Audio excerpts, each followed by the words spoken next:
Captain படத்தை யாரும் use பண்ணக்கூடாது, இல்ல கேப்டன் படத்தை யாரும் யூஸ் பண்ணக்கூடாது, நீங்க மட்டும் எப்படின்னு. அதுக்கும் இப்ப மக்கள் நல பணியாளர்களுடைய ஆர்ப்பாட்டத்துல கலந்துக்கிட்டு தான் இப்ப நேரடியா இங்க வந்திருக்கேன். அங்க தெளிவாக இதை பத்தி நான் பதிவு போட்டிருக்கேன். இருந்தாலும் சேலத்துல நான் முதல் வாட்டி வர பத்திரிகையாளர்களை இங்க ஏர்போர்ட்ல வச்சு சந்திக்கிறேன் ஃபர்ஸ்ட் டைம். ஸோ உங்க கேள்விக்கு நான் பதில் சொல்றேன். கேப்டனை பொறுத்த வரைக்கும் எம்ஜிஆர் தான் தன்னுடைய மானசீக குரு அப்படின்னு பல முறை கேப்டன் நடிகராக இருந்த போதும் அரசியலுக்கு வந்த போதும் ஓப்பனாவே சொல்லியிருக்காரு. அப்போ கேப்டன் சொல்லும் போது அவருடைய எம்ஜிஆருடைய சிலை தான் இன்னைக்கும் நம்ம தலைமை அலுவலகத்துல இருக்கு, உங்க எல்லாருக்கும் தெரியும்.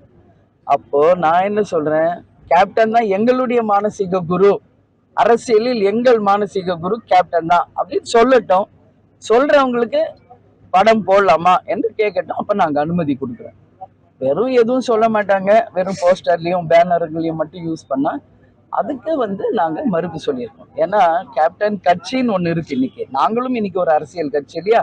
அப்ப எங்களுடைய கழக நிர்வாகிகள் தொண்டர்கள் அதை விரும்ப மாட்டாங்க.